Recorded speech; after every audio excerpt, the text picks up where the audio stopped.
ధారాళంగా ఇవ్వడం లేక దాతృత్వం అనేది దేవుని కృప. కొంచెం విత్తువాడు కొంచెమే పంట కోస్తాడు, సమృద్ధిగా విత్తువాడు సమృద్ధిగా పంటను కోస్తాడు. ఈ సమీకరణానికి నిజమైన భావం ఏమిటో ఆలోచిద్దామా?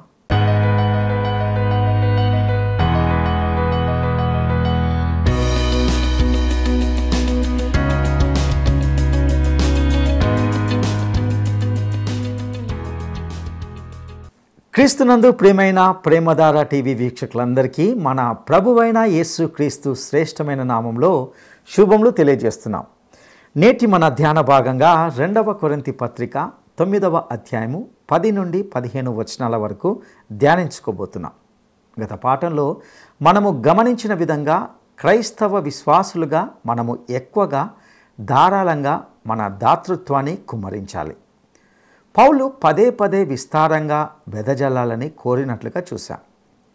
మనము ఎంత ఎక్కువగా విత్తితే పంట అంత విస్తారంగా పండుతుందని అతడు చెప్పాడు.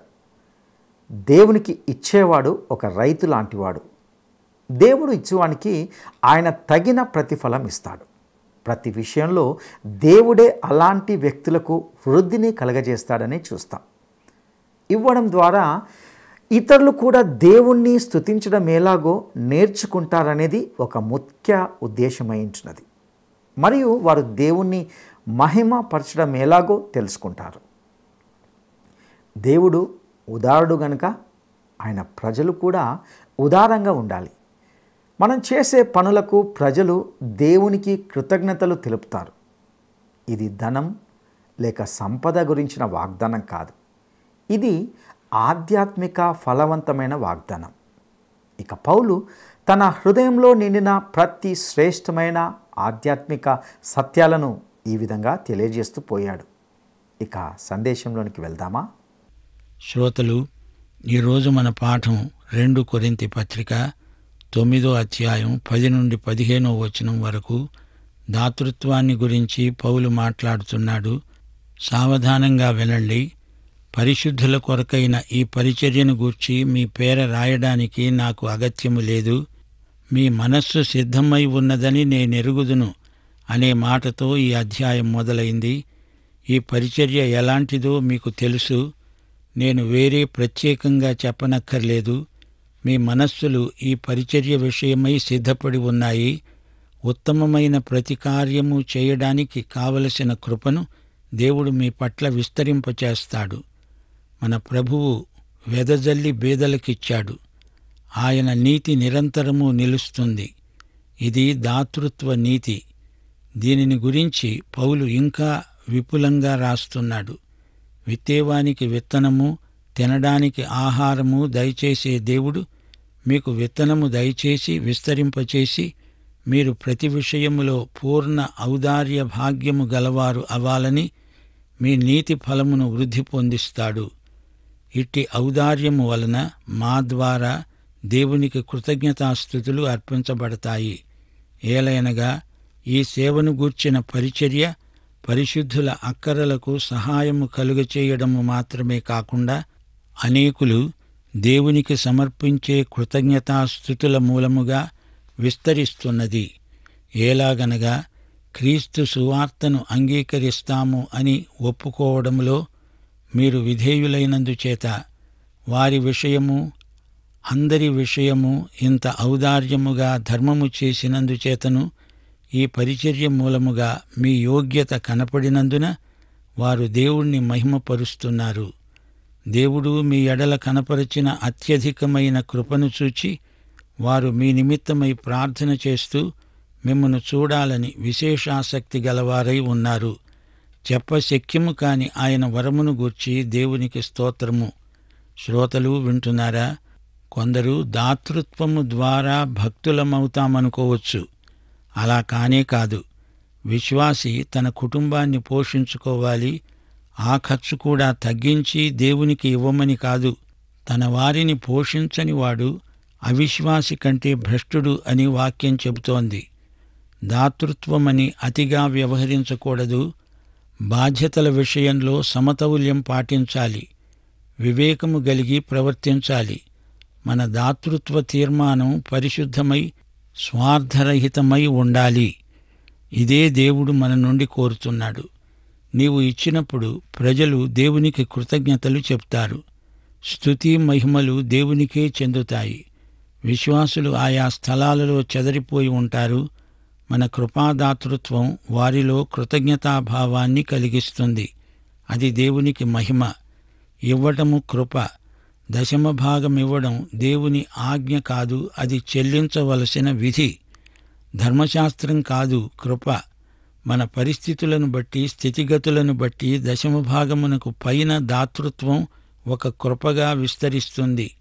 దశమ భాగము కంటే తక్కువ చెల్లించకూడదు.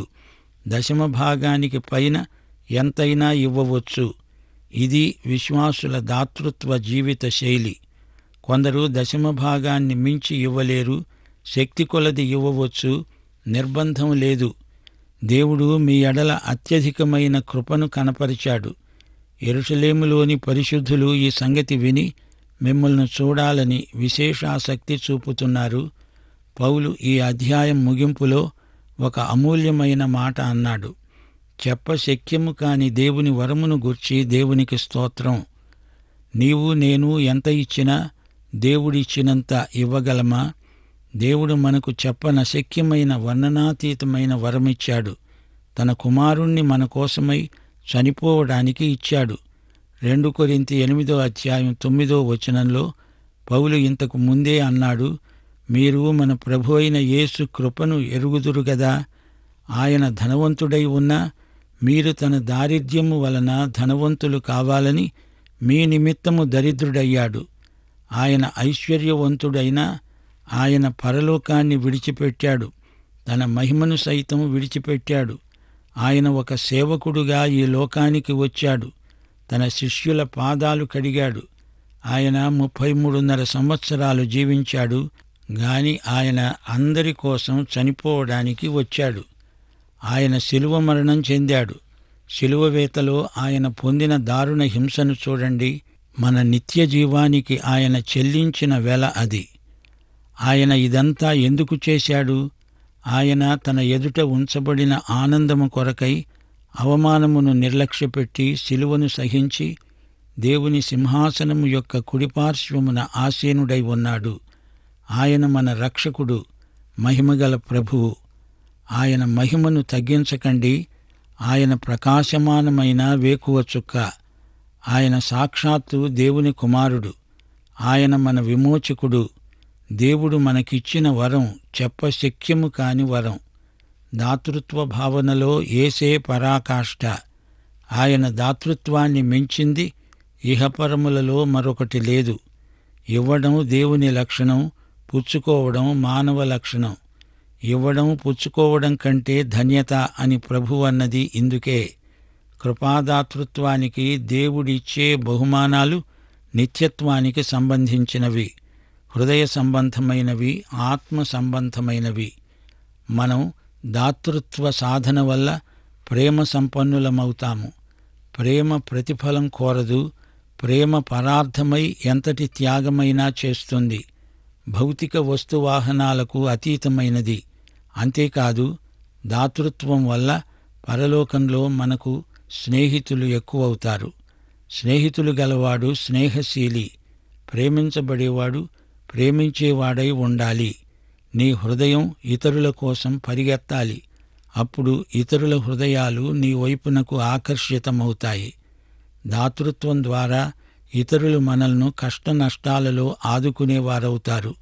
ఏ కొలతతో ఇతరులకు కొలుస్తామో అదే కొలతతో మనకు కొలిచిపోస్తారు. అంతేకాదు, దాతృత్వం ద్వారా వీటన్నిటినీ మించి పరలోకం విషయంలో ధనవంతులమవుతాము. ఇతరుల అక్కరలకు మన హృదయం స్పందించాలి. మన గుప్పిలి తెరుచుకోవాలి. దీనావస్థలో ఉన్నవారికి సాయం చేస్తే దేవునికి చేసినట్లే. సంతోషంగా ఇచ్చేవారిని దేవుడు ఎంతగానో ప్రేమిస్తాడు. ద్వితీయోపదేశకాండం 15:7-11 బీదవాడైన నీ సహోదరుణ్ణి కరుణించకుండా నీ హృదయమును కఠినపరచుకొనకూడదు. నీ సహోదరుని ఎడల కటాక్షము చూపక నీవు వానికి ఏమీ ఇయ్యకపోయిన పక్షమున వాడు ఒకవేళ నిన్ను గూర్చి యెహోవాకు మొర్రపెడతాడు, అది నీకు పాపమవుతుంది. వానికిచ్చానే అని మనసులో విచారపడకూడదు. బీదలు దేశములో ఉండక మానరు. అందుచేత నేను ఆజ్ఞాపిస్తున్నాను, నీ దేశములో ఉన్న నీ సహోదరులైన దీనులను, బీదలను అవశ్యము ఆదరించాలి, నీ చెయ్యి చాపాలి. ఈ సందర్భంలో పౌలు 112 కీర్తన 3వ వచనం 9వ వచనం ఉటంకిస్తున్నాడు. కలిమి సంపద వాని ఇంట ఉంటాయి, వాని నీతి నిత్యము నిలుస్తుంది. వారు దాతృత్వము కలిగి బీదలకిస్తారు. బీదలకు దాతృత్వపు విత్తనాలు వెదజల్లబడతాయి. ఇవ్వటంలో ఎంతో ఆనందమున్నది. అది ఇచ్చేవారికే తెలుస్తుంది. ఇవ్వటానికి దేవుడు నీకిచ్చింది ఉంది గదా. దేవుడిది పెద్ద చెయ్యి. దానితో పోలిస్తే నీ చెయ్యి ఎంతో చిన్న చెయ్యి. డబ్బు విలువ దాన్ని కూడబెట్టడంలో లేదు గాని ఇతరుల అక్కరలు తీర్చటంలోనే రాణిస్తుంది. మనకే ఎక్కువ కావాలనుకునేవాడు తక్కువే ఇస్తాడు. దేవుని ఆత్మ దాతృత్వాత్మ. ఆత్మ నింపుదల గలవారు దాతృత్వపు కృపలో వర్ధిల్లుతారు. మన దాతృత్వం 3 వ్యక్తులలో ఫలిస్తుంది అంటూ పౌలు వివరిస్తున్నాడు. ఎవరి అక్కర తీరిందో ఆ వ్యక్తి యందు మన దాతృత్వ ఫలాన్ని చూడగలం. వారి విశ్వాసం బలపడుతుంది. ప్రేమ, దయ వారిలో సజీవ ఫలితాలిస్తాయి. వారు దేవునికి కృతజ్ఞతాస్తుతులు సమర్పిస్తారు. దేవుని ప్రేమ మన ప్రేమ ద్వారా కార్యసాధకమవుతుంది. 2. దాతృత్వం మన పట్ల కూడా గొప్పగా ఫలిస్తుంది. మన క్రైస్తవ ప్రవర్తనను అది సమర్థిస్తుంది. యెరూషలేము సంఘం పూర్తిగా యూదులే. వారే ప్రథమ క్రైస్తవులు. అన్యులలో నుండి వచ్చిన విశ్వాసులను వారు ఒక పట్టాన నమ్మరు. అయితే అన్యులు క్రైస్తవులై యూద క్రైస్తవులకు ఇబ్బందిలో ఆర్థికంగా సాయపడుతున్నారు. ఈ దాతృత్వ చర్య ద్వారా యూద క్రైస్తవులు అపోహలు తొలగించుకున్నారు. వారు మాటల్లోనే కాదు, క్రియల్లో కూడా తమ ప్రేమను వెల్లడి చేశారు. క్రైస్తవ సహవాసంలో దాతృత్వం ప్రధాన లక్షణం. క్రైస్తవ సహవాసం క్రైస్తవ దాతృత్వంలో అర్థవంతమవుతుంది. సోదరీ సోదరుల పరస్పర ప్రేమను బట్టి ఒకరి అక్కరలో ఒకరు సాయపడతారు. 3. దాతృత్వం దేవుణ్ణి మహిమపరుస్తుంది. అనేకులు దేవునికి కృతజ్ఞతాస్తుతులు సమర్పిస్తారు. ప్రజలు మన సత్క్రియలు చూచి పరలోకమందున్న మన తండ్రిని మహిమపరుస్తారు. మన దాతృత్వం ప్రజలను దేవుని వైపునకు మరల్చుతుంది. క్రైస్తవ దాతృత్వం ఆత్మల సంపాదనకు ద్వారం తెరుస్తుంది. సంఘాలు వృద్ధి చెందుతాయి. దేవుడు ఎంతో ఆనందిస్తాడు, మనల్ని ఆశీర్వదిస్తాడు. క్రీస్తునందు దేవుని మహాదాతృత్వాన్ని అనుభవించిన మనము దాతృత్వపు కృపలో వర్ధిల్లడం దేవునికి మహిమ, మనకు ఆశీర్వాదం. చెప్పశక్యము కాని దేవుని వరమును పొందిన మనము దాతృత్వమందు వర్ధిల్లాలని దేవుని చిత్తం. జీవిత నావా నడుపుము దేవా, నావయధికారివి కావా, నావయధికారివి కావా. జీవిత నావా నడుపుము దేవా, నావయధికారివి కావా, నావయధికారివి కావా.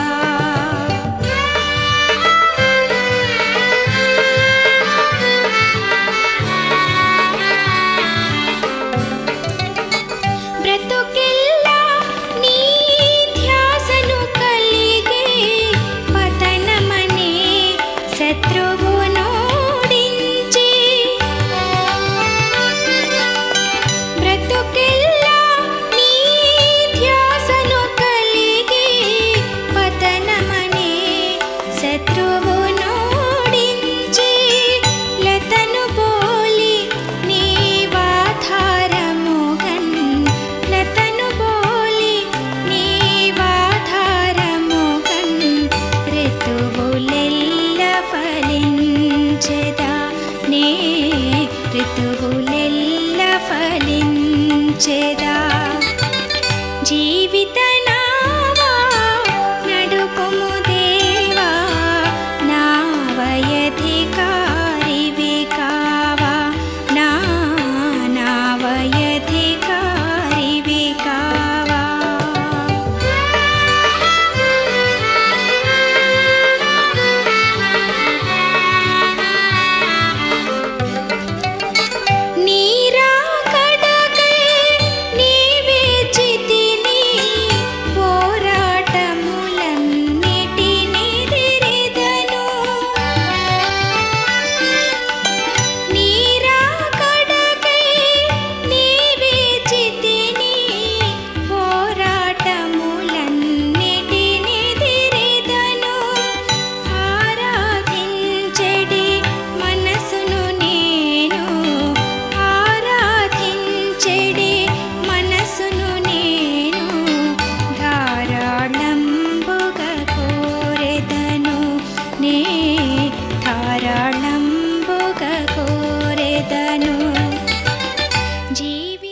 శ్రోతలు వింటున్నారా?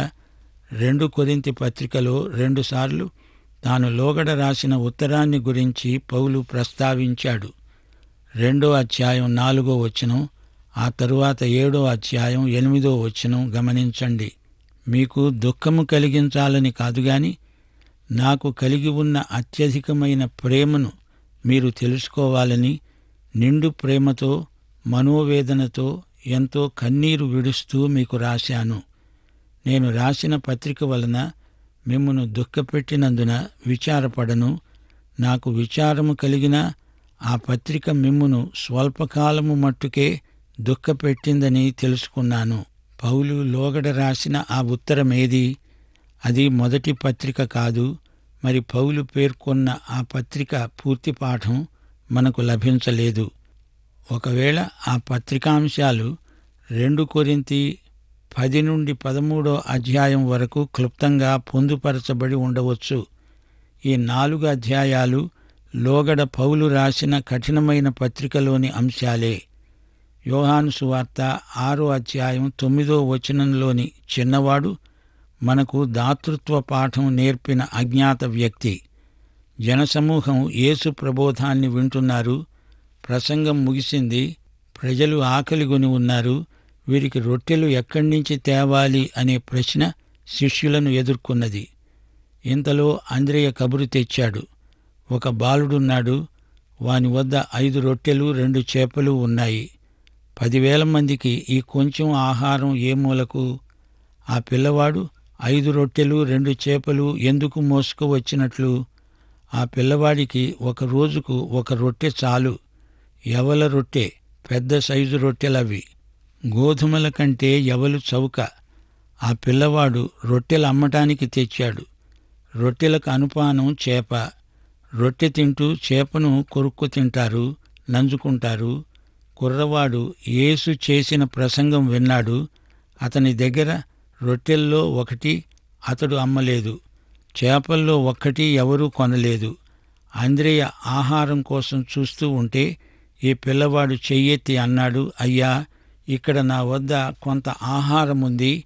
ఆ పిల్లవాడు తాను 1 రొట్టె కూడా తినలేదు. మొత్తం యేసు ప్రభు చేతికి అందించాడు. తనకున్నదంతా ఇచ్చేశాడు. యోహాను సువార్త 6వ అధ్యాయం 11వ వచనం, యేసు ఆ రొట్టెలను చేపలను వారికి పంచిపెట్టించాడు. అందరూ తృప్తిగా తిన్నారు. ఈ రహస్యం ఆ గుంపులో ఎవరికీ తెలియదు. ఆ పిల్లవాడికి మాత్రమే తెలుసు. ఆ పిల్లవాని ఆశ్చర్యానికి మేరలేదు. నేనిచ్చిన ఈ ఆహారం 10,000 మందికి సరిపోయింది. వారు తినగా మిగిలింది. దాన్ని పోగు చేస్తే 12 గంపలైంది. ఈ మిగిలిన ఆహారాన్ని వారేం చేసినట్లు? మిగిలిన 12 గంపల ముక్కలు ఆ పిల్లవానికి ఇచ్చి ఉంటారు. ఇది అతని ఆహారం. లూకాసు వార్త 6వ అధ్యాయం 38వ వచనం, ఇవ్వండి మీకివ్వబడుతుంది. అణిచి కుదిలించి దిగజారేటట్లు నిండు కొలతను మనుష్యులు మీ ఒడిలో కొలుస్తారు. మీరు ఏ కొలతతో కొలుస్తారో ఆ కొలతతోనే మీకు మరల కొలవబడుతుంది. ప్రసంగి గ్రంథం 11వ అధ్యాయం 1వ వచనం, నీ ఆహారమును నీళ్ల మీద వేయి, చాలా దినములైన తరువాత అది నీకు కనపడుతుంది.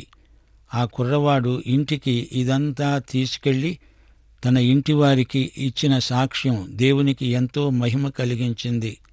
12 గంపల ఆహారం చూచి ఆ పిల్లవాని తల్లి ఆశ్చర్యపోయింది. ఈ వాస్తవ కథలో డబ్బు సంగతి ప్రస్తావించబడలేదు గాని మన ధనధాన్యాదులను గురించి, మన ఆస్తిపాస్తులను గురించి మన వైఖరి ఎలా ఉండాలో ఈ చిన్న సంఘటన మనకు పాఠం నేర్పుతుంది. మనకున్నది ప్రభువు చేతికిస్తే ఆయన దాన్ని హెచ్చిస్తాడు. తన దగ్గర ఉన్నదంతా స్వచ్ఛందంగా అతడు ప్రభువు చేతికిచ్చాడు. తన కోసం, తన కుటుంబం కోసం తెచ్చుకున్నది, తమ స్వలాభం కోసం తెచ్చుకున్న ఆహారం అంతా స్వచ్ఛందంగా ప్రభువుకు ఇచ్చేశాడు. ఈ పిల్లవాని చర్య కృపాదాతృత్వానికి ఉదాహరణ. ప్రభువుకిచ్చిందేదీ నష్టం కాదు, అది లాభం. మన దగ్గర ఉన్నది ప్రభువు తన చేతుల్లోకి తీసుకుంటాడు, అభివృద్ధి చేస్తాడు, హెచ్చిస్తాడు, వాడుకుంటాడు. మన అక్కరలు కూడా అందులోనే తీరుతాయి. దీని ద్వారా దేవునికే మహిమ. గలిలయ సముద్ర తీరాన ఆ రోజున గొప్పగా ఆశీర్వదించబడినవాడు ఆ చిన్న పిల్లవాడు. అతడు యేసు చేసిన అద్భుతంలో భాగమైపోయాడు. అతడు ఇచ్చిన దానితో 5,000 కాదు 10,000 మంది ఆకలి తీరింది. వారు కడుపు నిండా అన్నం తిన్నారు. తన దగ్గర ఉంటే అది తనతోనే నశించిపోయేది. గాని ప్రభువు చేతిలో అది అందరినీ బ్రతికించింది, అందరికీ తృప్తి కలిగించింది. ప్రతి క్రైస్తవుడు ఈ పిల్లవాణ్ణి అనుకరించగలిగితే కృపాదాతృత్వం అంటే ఏమిటో మనకు చక్కగా బోధపడుతుంది. దాతృత్వాన్ని గురించి బైబిలు ఏమి చెబుతుందో అదే ఈ పిల్లవాడు చేశాడు. ఈ భౌతిక ప్రపంచాన్ని గురించి మనము ఏమి అనుకుంటున్నామో, మన వైఖరి ఎలాంటిది? గృహ నిర్వాహకత్వాన్ని గురించి మనం తెగ మాట్లాడతాము. డబ్బు అనే అంశం అంత తేలికైందేమీ కాదు. గృహ నిర్వాహకత్వంలో డబ్బు ఇమిడి ఉంది. ఆర్థిక పరిధిలో గృహ నిర్వాహకత్వాన్ని సక్రమంగా నిర్వర్తించాలి. లేకపోతే విశ్వాసం నిరర్ధకమైపోతుంది. పౌలు 2 కొరింథీ 8-9 అధ్యాయాలలో ఆర్థిక శాస్త్రం పట్ల దేవుని దృక్పథం వెల్లడి చేశాడు. నిజాయితీగా డబ్బు సంపాదించాలి, జాగ్రత్తగా ధనాన్ని సమకూర్చాలి, సమర్థతతో నిర్వహించాలి, విధేయతతో దేవునికివ్వాలి. దాతృత్వం సాధన చెయ్యాలి. సంఘంలో ఒక అవయవంగా ఇవ్వాలి గాని స్వంత ఘనత కోసం, పేరు ప్రఖ్యాతుల కోసం ఇవ్వడం వాక్యానుసారం కాదు. మత్తయి సువార్త 6:24 ప్రభువు చెప్పిన మాట, మీరు దేవునికి సిరికి కూడా దాసులై ఉండనేరరు. సిరి అంటే ధనదేవత. ధనదేవతారాధకుల ఆత్మ పాడైపోతుంది. సిరిదేవుడు నీ ఆత్మను మింగేస్తాడు. జాగ్రత్త. డబ్బును గురించిన శుభవార్తను యేసు ప్రభు ప్రబోధిస్తున్నాడు. డబ్బును గురించిన వాస్తవాన్ని తెలుసుకోండి. ధనదేవత కబంధాస్తాల నుండి ప్రభువు మిమ్మల్ని విడిపిస్తాడు. దాతృత్వంలో పౌలు ఒక నిర్దిష్టమైన క్రమం మనకు నేర్పుతున్నాడు. 2 కొరింథీ 9:7 సణుక్కొనకుండా బలవంతముగా కాక ప్రతివాడు తన హృదయములో నిశ్చయించుకున్న ప్రకారము ఇవ్వాలి. దేవుడు ఉత్సాహముగా ఇచ్చేవారిని ప్రేమిస్తాడు. ప్రతి ఒక్కరికి ఇది వ్యక్తిగతమైన బాధ్యత. ఇంత ఇవ్వాలి అని చెబితే అది కృప కాదు, ధర్మశాస్త్రమవుతుంది. ప్రతి ఒక్కడూ స్వచ్ఛందంగా తానెంత ఇచ్చేది నిర్ణయించుకోవాలి, నిశ్చయించుకోవాలి. హృదయములో నిశ్చయించుకోవాలి అంటే ఇది యథార్థతను సూచించే మాట. దేవుడు హృదయానికి ఎంతో ప్రాముఖ్యమిస్తున్నాడు. బయటికి కనపరచటం కాదు, ప్రదర్శన కాదు, నటన కాదు. కృపాదాతృత్వం హృదయంలో కలిగే నిశ్చయం, తీర్మానం. కృపాదాతృత్వానికి వెనుక పవిత్రమైన ఉద్దేశ్యం ఉండాలి. దాతృత్వంలో కృప ప్రతిఫలించాలి. గుర్తింపును, ప్రజల మెప్పును కోరని దాతృత్వమే కృపాదాతృత్వం. హృదయంలోని విశ్వాసము, పవిత్రత దాతృత్వంలో వెల్లడి అవ్వాలి. బలవంతం కాదు, ఒత్తిడి కాదు. దాతృత్వం ఉత్సాహభరితమైనది. ఇచ్చేటప్పుడు ఏదో బాధ, అయిష్టం మనసులో ఉండకూడదు.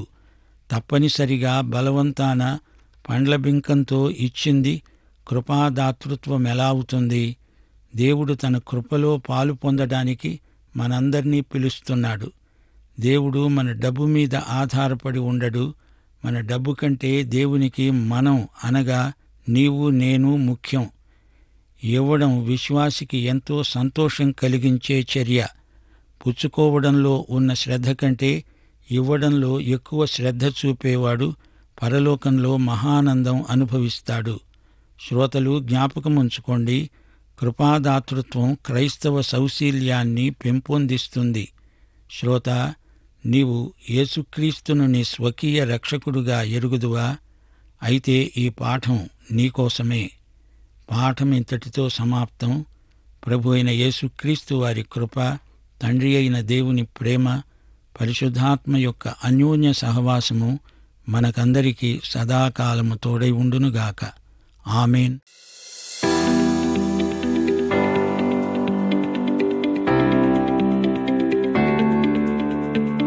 మన దాతృత్వ తీర్మానము ఏ విధంగా ఉండాలి? మన దాతృత్వ తీర్మానము ఏ విధంగా ఉండాలి? 1. ఖచ్చితమై నిర్దిష్టంగా ఉండాలి. 2. మనసులో ముందుగానే ఆలోచించుకొని ఉండాలి. 3. పరిశుద్ధమై స్వార్థరహితమై ఉండాలి. ఈ ప్రశ్నకు సరైన జవాబును ఈ వాట్సాప్ నంబర్కు పంపండి. ప్రియులారా, ఇంతవరకు మనము ఇచ్చుటలో ఇమిడి ఉన్న ఆశీర్వాదాలను, దేవుని యొక్క ఉద్దేశాలను తెలుసుకున్నాం. దాతృత్వం అనేది ఒక క్రైస్తవ విశ్వాసికి ఉండవలసిన ఖచ్చితమైన లక్షణం. అయితే దాతృత్వం ద్వారా రక్షణ కలగదు, ఎవరు రక్షించబడరు. దేవునికి ఇచ్చే విషయానికి సంబంధించి మన తీర్మానము పరిశుద్ధమై స్వార్థరహితమై ఉండాలని నేర్చుకున్నాం. దేవుడు కూడా కోరుతున్నది ఇదే. మన స్తుతి, మహిమ దేవునికే చెందాలి. మనలోని కృప, దాతృత్వము ఇతరుల విశ్వాసుల్లో కృతజ్ఞత భావాన్ని పెంపొందిస్తాయి. దశమ భాగము ఆజ్ఞ అయితే మనము వర్ధిల్లిన కొలది ఇవ్వడం అనేది దాతృత్వపు కృప. ఇవ్వడంలో దేవునికి సాటి ఎవరు లేరు. ఆయన కుమారుడైన యేసు క్రీస్తును మన కొరకు ఇచ్చాడు. యేసు పరలోక మహిమను విడిచి ఒక సేవకునిగా ఈ లోకానికి వచ్చాడు. ఆయన శిలువ మరణము మన నిత్య జీవంకు ఆయన చెల్లించిన వెల. ఇవ్వడం దేవుని లక్షణమైతే పుచ్చుకోవడం మానవ లక్షణం. మనము దాతృత్వ సాధన వలన ప్రేమ సంపన్నులమవుతాం. మన దాతృత్వము మనకు పరలోకంలో స్నేహితులను ఎక్కువ చేస్తుంది. పరలోకంలో ధనవంతులుగా మార్చబడతాం. దీనావస్థలో ఉన్నవారికి సహాయం చేస్తే దేవునికి చేసిన వారం అవుతాం. డబ్బు విలువ ఇతరులకు సహాయపడినప్పుడు వారి అక్కర్లు తీర్చడంలో బాగా పనిచేస్తుంది. దేవుని ఆత్మ గలవారు దాతృత్వపు కృపలో వర్ధిల్లుతారు. ఒకరి అక్కర మన దాతృత్వం ద్వారా తీరినప్పుడు ఆ దాతృత్వ ఫలాన్ని చూస్తాం. అది మన క్రైస్తవ ప్రవర్తనను సమర్థిస్తుంది. దాతృత్వము దేవుని మహిమపరుస్తుంది, అనగా ఇతరులను దేవుని వైపుకు నడిపిస్తుంది. మన దాతృత్వపు కృపలో ఎదగడం దేవునికి మహిమ. అట్టి కృప దేవుడు మన అందరికీ దయచేయునుగాక. దైవాశీస్సులు.